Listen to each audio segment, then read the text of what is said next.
takut masa depan, takut PHK, takut gagal. Islam punya jawabannya.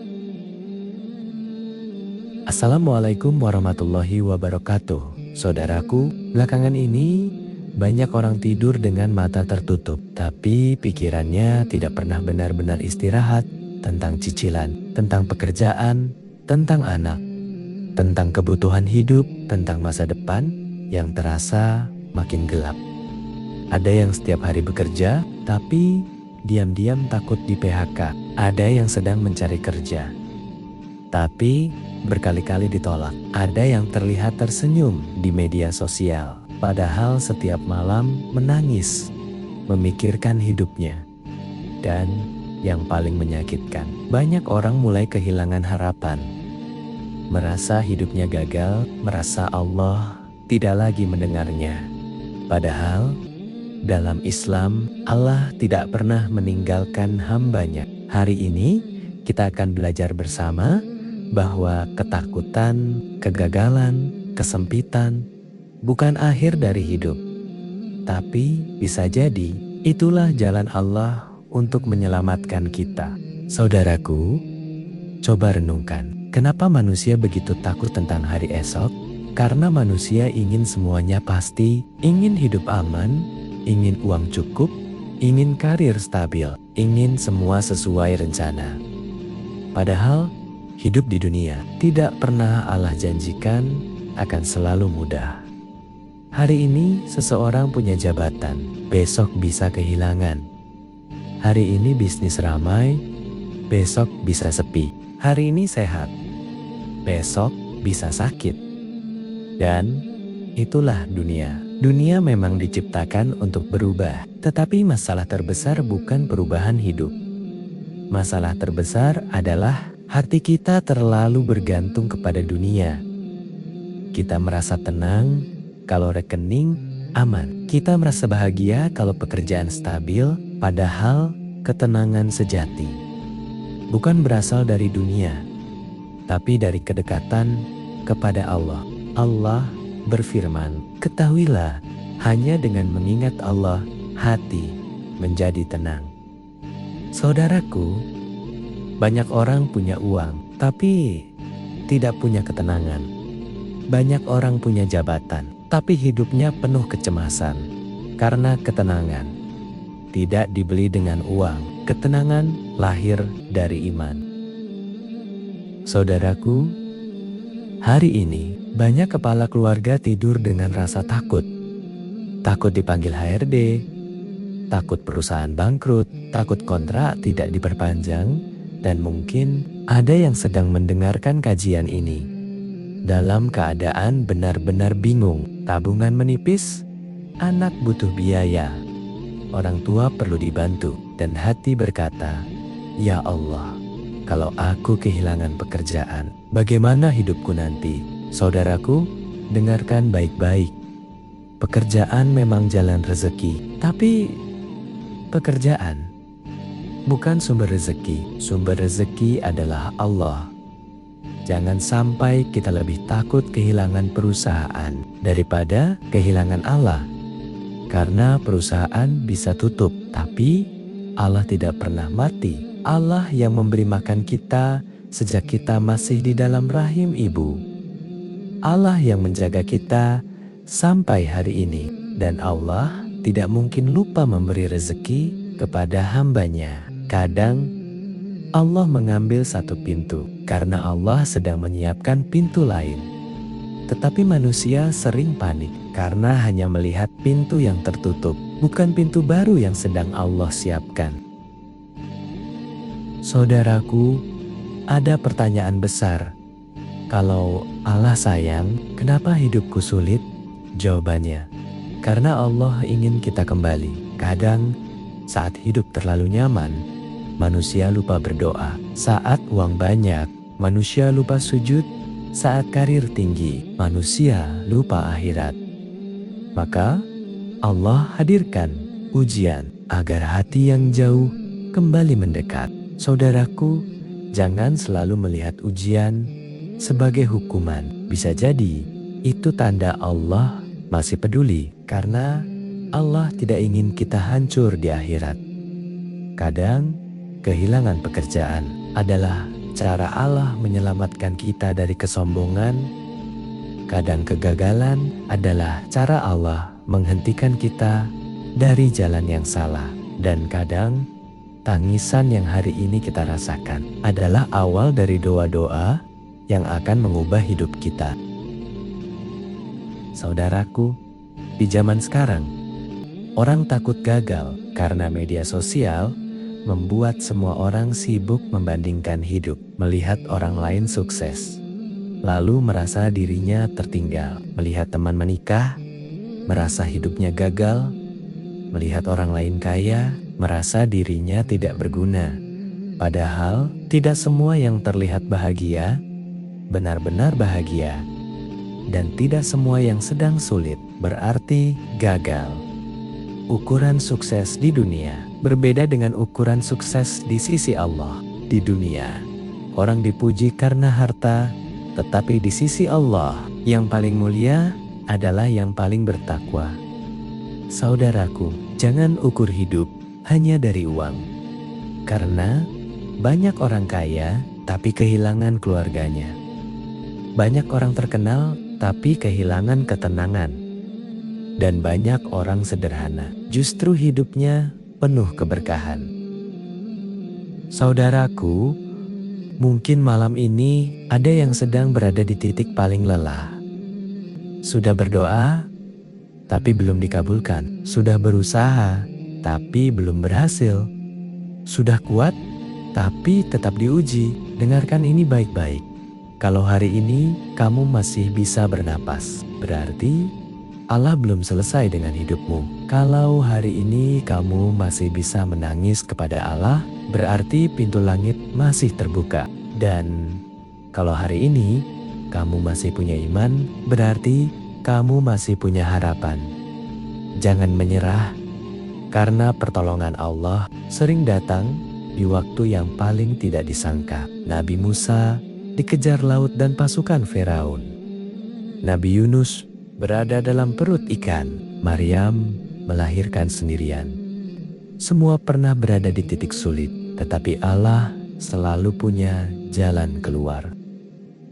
Saudaraku, Islam tidak hanya menyuruh kita bersabar, tetapi Islam juga mengajarkan bagaimana cara menguatkan hati saat hidup terasa berat. Karena Allah tahu manusia punya batas. Ada saatnya hati lelah, ada saatnya pikiran penuh, ada saatnya tubuh kuat, tapi jiwa hampir menyerah.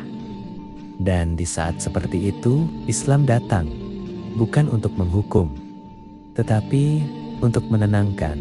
Perbaiki sholat, tempat paling aman untuk hati yang lelah. Saudaraku, kalau dunia membuatmu lelah, jangan jauhi Allah. Justru dekatilah Allah. Karena sholat bukan beban, sholat adalah tempat pulang. Bayangkan, di dunia ini kita sering dipaksa terlihat kuat. Di kantor harus kuat, di rumah harus kuat, di depan keluarga harus kuat. Padahal hati kita sedang hancur. Dan hanya dalam sholat kita bisa benar-benar menangis tanpa dihakimi. Saat kepala menyentuh sajadah, itulah posisi paling dekat antara hamba dengan Allah. Maka jangan heran kalau orang yang menjaga sholat hatinya lebih kuat menghadapi hidup. Bukan karena masalahnya sedikit, tetapi karena hatinya dekat dengan Allah. Saudaraku, coba mulai hari ini, jangan hanya sholat cepat karena kewajiban, tetapi sholatlah sambil berbicara kepada Allah. Curhatlah kepada Allah. Katakan, "Ya Allah, aku lelah. Ya Allah, aku takut. Ya Allah, aku tidak tahu harus bagaimana lagi."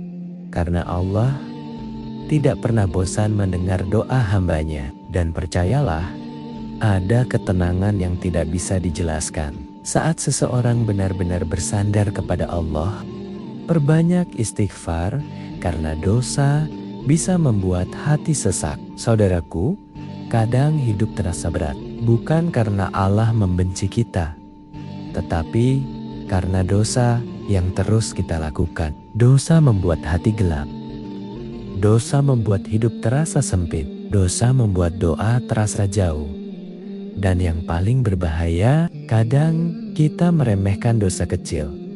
Lisan yang suka menyakiti, mata yang melihat maksiat, sholat yang ditunda, orang tua yang disakiti, janji yang diingkari. Semua itu pelan-pelan membuat hati kehilangan cahaya. Maka Rasulullah mengajarkan, perbanyak istighfar, bukan hanya saat melakukan dosa besar, tetapi setiap hari, karena manusia tidak pernah luput dari kesalahan. Saudaraku, jangan malu meminta ampun kepada Allah. Karena sebesar apapun dosa kita, rahmat Allah lebih besar. Bahkan, Allah lebih senang menerima taubat hambanya daripada seorang musafir yang menemukan kembali untanya yang hilang di padang pasir.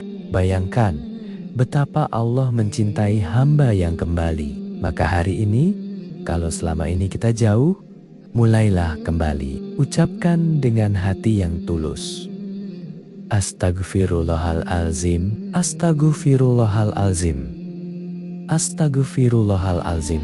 Dan jangan hanya keluar dari lisan, tetapi hadirkan penyesalan dalam hati. Karena bisa jadi pintu hidup yang selama ini terasa tertutup akan terbuka melalui taubat.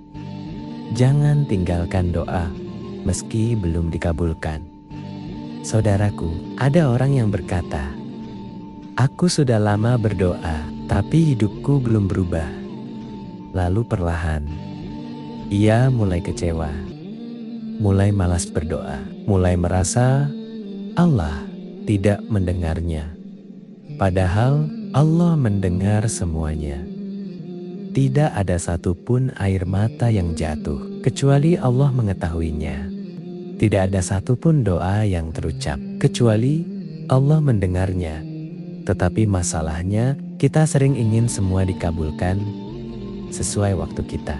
Padahal Allah tahu kapan waktu terbaik. Kadang doa belum dikabulkan karena Allah sedang menyiapkan sesuatu yang lebih baik. Kadang doa ditunda karena Allah ingin kita lebih dekat kepadanya.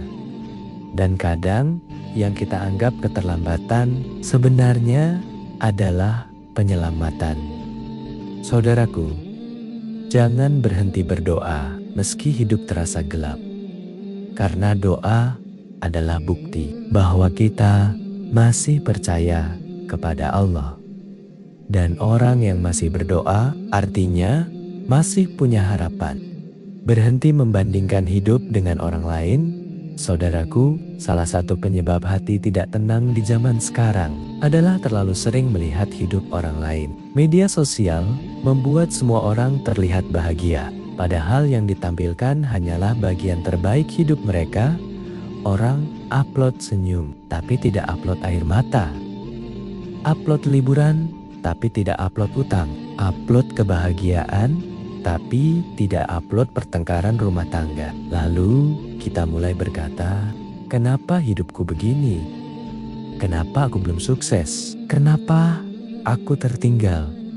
Padahal Allah tidak pernah menyuruh kita menjadi orang lain. Allah hanya meminta kita menjadi hamba yang taat. Saudaraku, setiap orang punya jalan hidup berbeda. Ada yang diuji dengan kemiskinan. Ada yang diuji dengan kekayaan. Ada yang diuji terlambat menikah. Ada yang diuji dalam rumah tangga. Ada yang diuji kehilangan pekerjaan.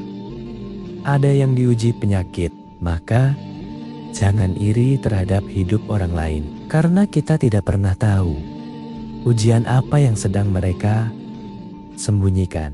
Fokuslah memperbaiki diri, karena ketenangan tidak datang dari membandingkan, tetapi dari mensyukuri.